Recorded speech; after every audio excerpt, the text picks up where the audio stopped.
that I think is a little bit how to think about simulacra. It's not something exotic that you need to purchase, on a special order. It's not like you need to walk to your studio and say, okay, I'm going to do it today, I'm going to make you a simulacrum. It's not like that. It is already there. Yeah, it's just that our whole political, cultural, and social order is based around suppressing it and not making its voice heard, not making it manifest itself. So we kind of don't see it, but not because it's not there. That, I think, what Deleuze is roughly saying. He's saying it's not like we invented simulacra. It's not like when Marcel Duchamp puts the urinal in a museum, in a gallery, that's when he kind of invented simulacra or discovered it, like Columbus. It's not like that. It was always there. Oh, great, thank you. It's just a question of having the eyes to see it. But of course, are you with me? Of course, this is precisely the problem, because you cannot see it with the eyes. You need to see it in some non-seeing way. Yeah? Because with the eyes, you don't see it. If you just look for the lanes of traffic as they are marked on the road, you don't see it. Or you might see something else. You might see some,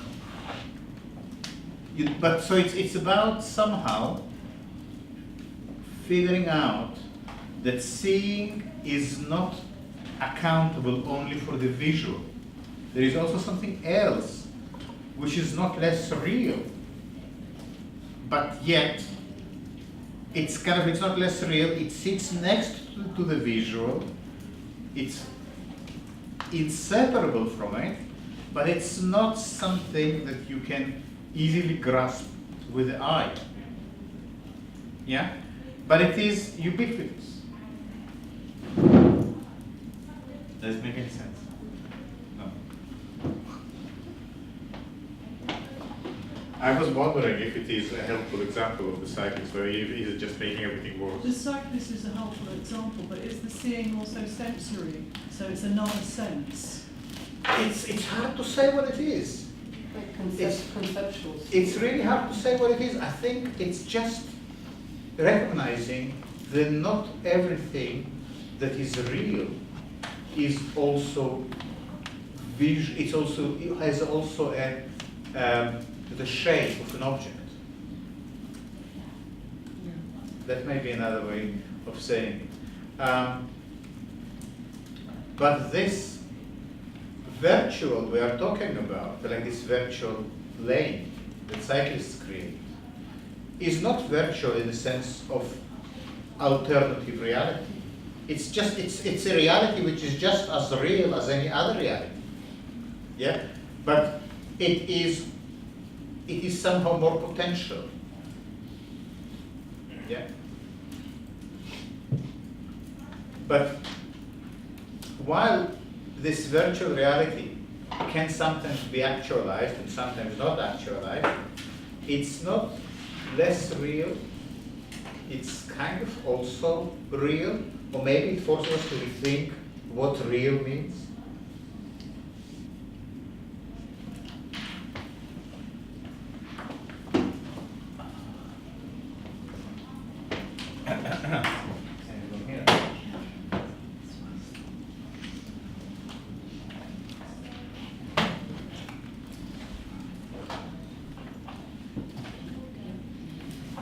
Is it Michael?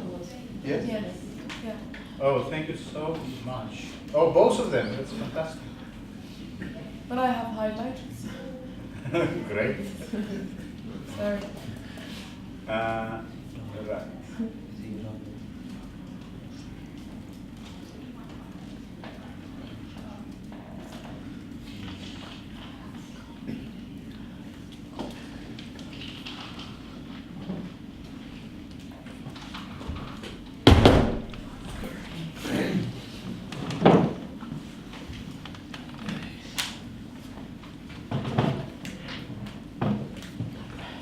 So, are you okay there? Can you see? No, not very much. can we go? No. Why like that?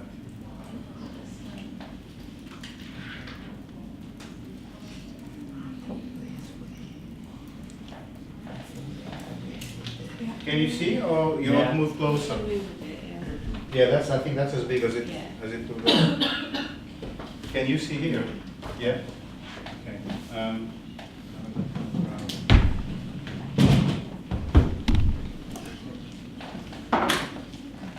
So, well, Nilufer, you see, you read it quite well. Is there any section you think would be good to go to?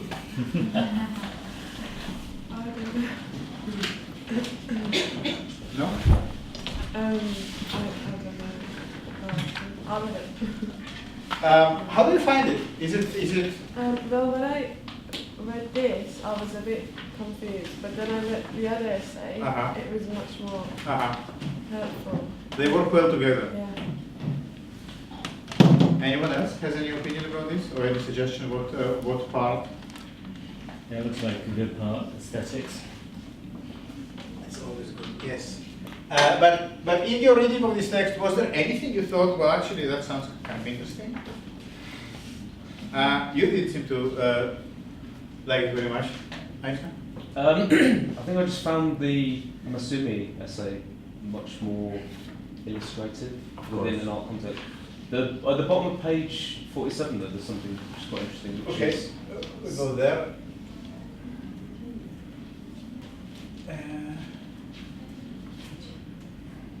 Yes. Simulacra are like false claimants built on dissimilitude. How do you pronounce it? Dissimilitude, implying a perversion and essential turning away. On page At the bottom of page 47. 47. So, okay.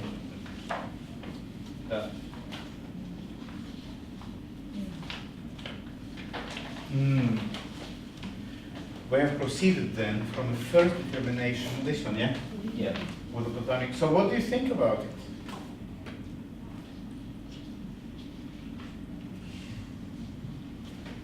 What does it mean to say?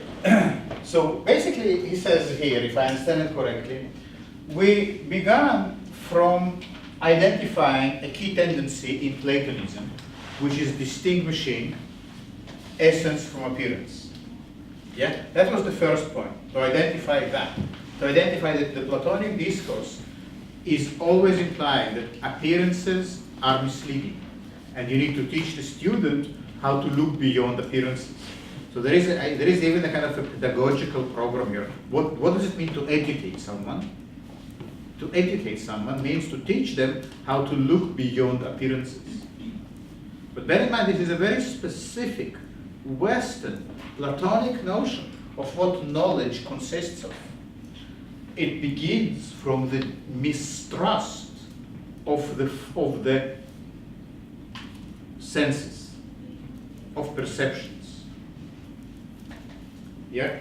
Can you give me an example of, because we discussed a couple from last week, can you give me an example of a situation where your senses mislead you?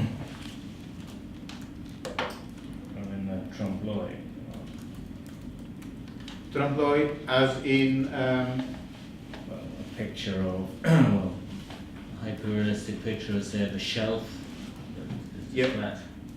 Or, you know, those visual illusions where you have like a number of lines and they all, if you look at them, you think that they're not straight, they're crooked. Yeah. But even me standing here and looking at you, and I see this table in front of us, making a kind of a big trapezoid shape. If I had to draw it, I see a trapeze, something like that. Yeah? Now, is that really the case? Of course not. They're all the same size. Yeah? That's the level at which our senses deceive us. Yeah? That's the basic, you know? It doesn't get any better the closer you look at it. That's the Platonic argument. So how do you actually get the correct picture of the world? If your senses all the time whisper various nonsense in your ears. And how else are you going to know about the world? I don't have any other tentacles I can send out, yeah? And what the senses give me is false. What am I to do? Philosophers. Logic. I think there are really only two options. Either God will tell you how it is really, or reason. Now we have a third option, it's called computer. Yeah. But the problem remains. The problem stands. And it is the problem set up by Plato. But what Deleuze is trying to say is that we don't need to begin from this problem. We don't need to see it as a problem. We don't need to immediately assume that senses mislead us and that really the table is square. I only perceive it as a trapezoid. Because this notion of the really is a form of ideology. So we don't need to take that as the real. Yeah? Okay. So we have already seen that these expressions are not equivalent. The distinction moves between two sorts of images. Copies are second-hand possessors, well-grounded claimants, authorized by resemblance. Simulacra are like false claimants built on a dissimilitude, implying a perversion, an essential turning away. Yeah? So, not only there is a distinction. Why turning away? Essential turning away from what? Yeah. What kind of turning away it is? How do you understand it? What does it mean? Well, apart from making you think differently. The essential, well, you know, I think it's kind of open to interpretation, and Deleuze is, I think, intentionally writes in this way. Yeah, which is not. What does it mean? A perversion. You need to understand this turning away as it comes after perversion. What does it mean turning away in the context of perversion? It means something like refusal to engage. That's how I would understand it. Can be the eternal becoming. That is never. Oh, it's that's nice. That as the turning away as the eternal return. That is beautiful. I didn't think about that at all. That's really nice. But simulacra is not an image that seeks to correct perception, and it's not an image that seeks to imitate what the real is. It's not engaged in the game of imitation. So it's a bit like, until now, we thought that all images are imitations. All images are copies. And the big question of images was always the quality of the copy. How good is the copy in relation to the real? Faithful or unfaithful? Precise or imprecise? Grasping the internal meaning as well as the external one. Loads and loads of questions, but all about how the copy stands in relation to the original. But Deleuze is saying this is only one sort of images. We completely forgot that there is another one that completely is not engaged in this mimetic relationship, not engaged in copying the real. There is another image. And it's not like this image, as I said earlier, we have access to these images all the time. They are not hidden from view. But they are forgeries, these images. They are the fake Van Goghs. Yeah? And they are the forged currency. They are the fool's gold.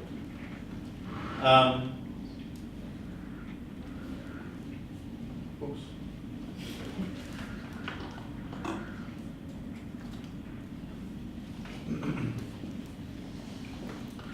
And their essential turning away is, I think, I understand it as the refusal to engage in the representational game. What was the example we gave last week to clarify that? What artwork we said illustrates it quite well?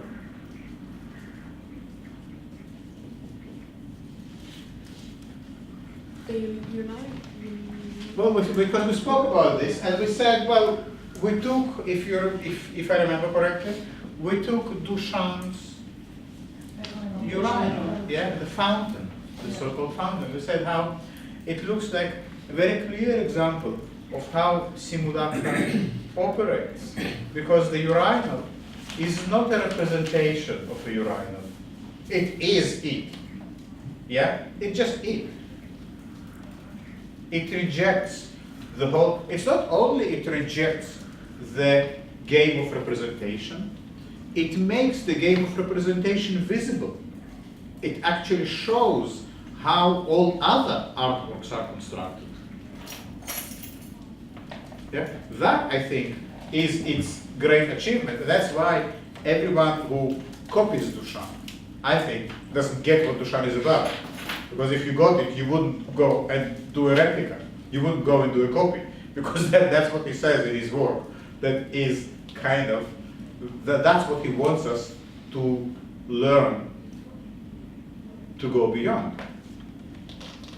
Precisely beyond the gesture of copy or representation or imitation. For that reason, it's quite pointless to go and work in this Duchampian style, unless you do it through an understanding of how this gesture of copying is precisely the essence of the question that this image poses. Because what is the danger in this simulacra? What is its perversion? Not only that it is a fake image, but it calls the whole notion of truth into question. Yeah? It suggests, the simulacra image, that there is another game in town, that the truth false is not the only criterion with which to look at an image, or at anything else. That there is another criterion. And it is, how will we call it? It is false, it is dissimilar, it is perverse, it is unengaging. But this is very important, the turning away, this disengaging.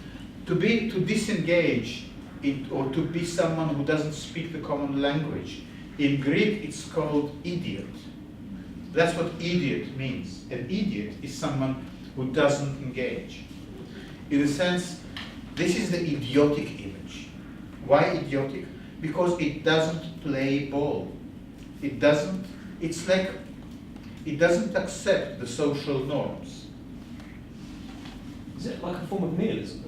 Not exactly. No, it's not a form of nihilism, because it's not rejecting everything. It's just rejecting the logic of representation.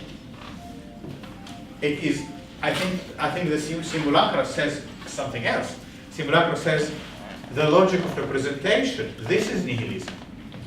Because that's assuming that there is one universal logic that manages everything in the world, and not seeing the multiversal complexity, preferring instead to see everything through this reason, the framework in which a picture always represents some reality. That is the real nihilistic position, because it is life denying. Simulacra actually is life affirming in that sense.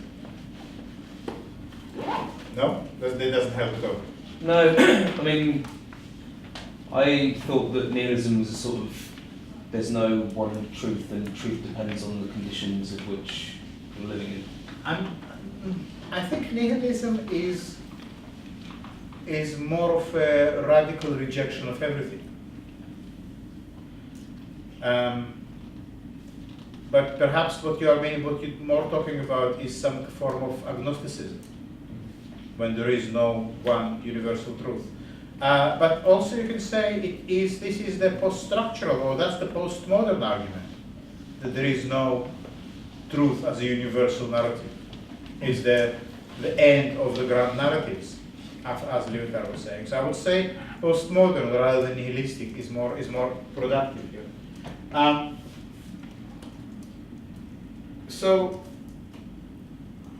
But it is the kind of the thrust of the argument is that Plato characterizes the simulacra in one way, but Deleuze wants to recapture the term for something more interesting. that's part of the argument. But Deleuze is saying that by designating simulacra as a perverse image, Plato set up an approach that privileges resemblance and representation and suppresses simulacra. And over the next 2,000 years, the whole discourse of images, like for instance in art history, completely ignored the dimension of simulacra and never gave it any attention. Yet always focusing on the representational side of things and always demanding art to be representational or to stand in some way in relation to representation. And it's interesting that it's more or less at the same time in art and philosophy and science, something like simulacra appears at the moment when these narratives of rationality that can mean, let's say, quantum physics arriving and showing that Newtonian physics only grasps one dimension of reality, or philosophers saying, well, postmodernity is the end of these narratives of truth, and art developing the ready-made through Duchamp, the ready-made as a rejection of the aesthetics that are built on the Platonic model. So just maybe one word about ready-mades, and then we'll move on.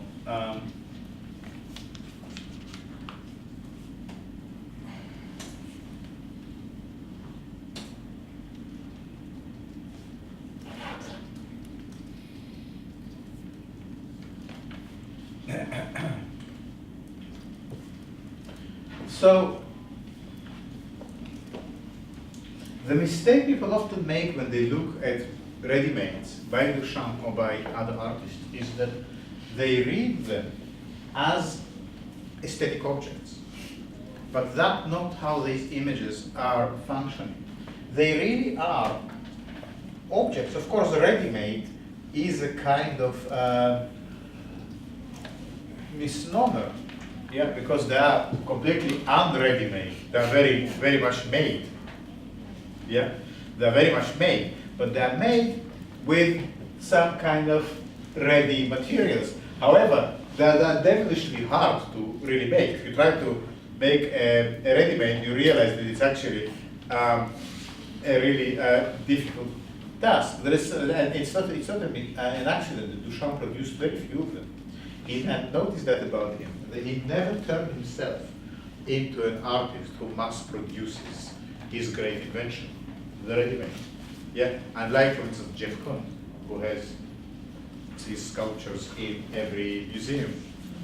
By the way, I have to share with you, there is this fantastic computer game that's called Jeff Koons Must Die.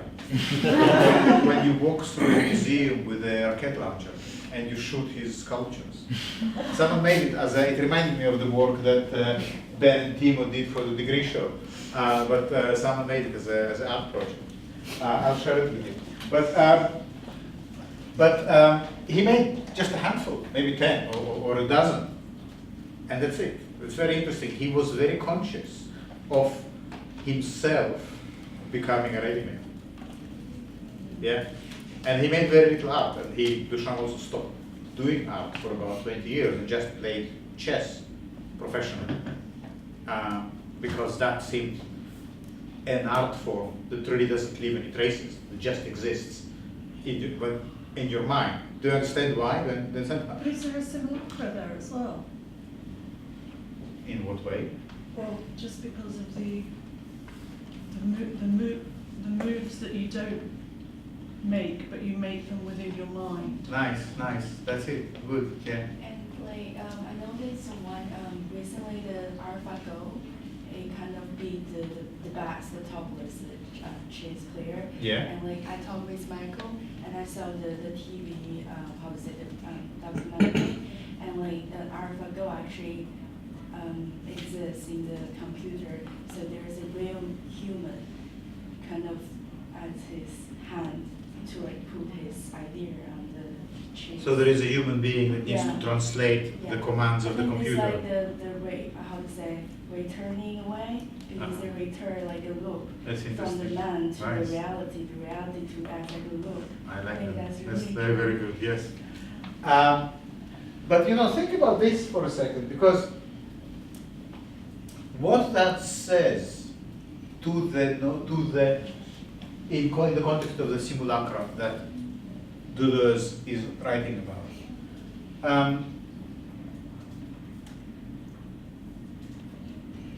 Can you see in what way this is a kind of monstrosity, or why is that a monstrosity to put a urinal in a gallery?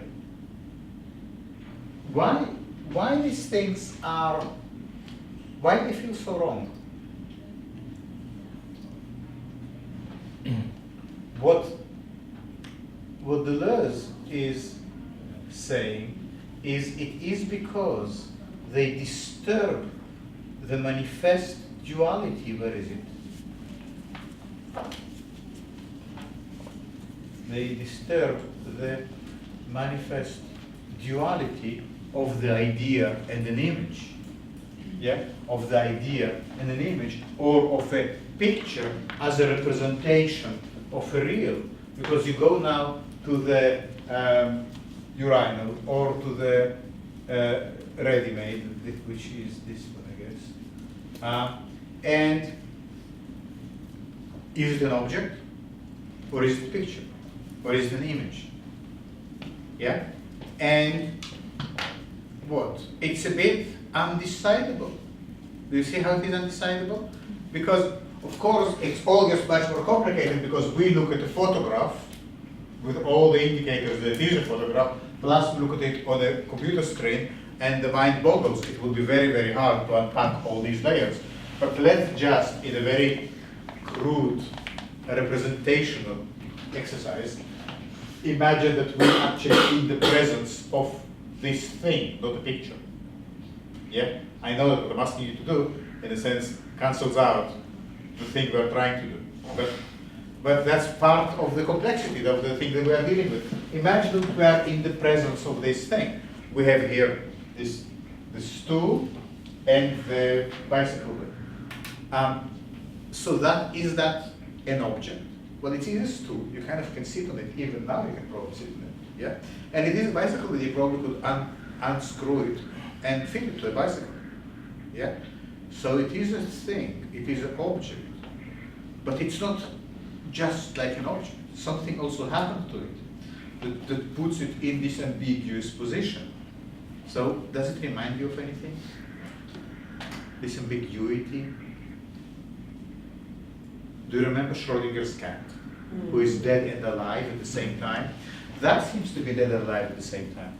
That seems to be an image and a thing all at the same time and completely kind of happily together. How do you then find out whether it is an object or a picture or an image? It's up to you. Yeah, you don't. It is undecidable. Like the light. Is light made of particles or of waves? As you know, in Newtonian physics, light is made of waves. And later on it was thought that it is particles, the Planck constant. But ultimately it is both, or depends on what else is happening. And it is undecidable. Yeah? So isn't it interesting how there is a kind of quantum undecidability, or some kind of undecidability embodied in an object like this. And what is also interesting is that since Plato, and that is really the side effects of him driving simulacra out of town, we became completely intolerant of undecidability. It's like it's not in our bloodstream, we are allergic to it.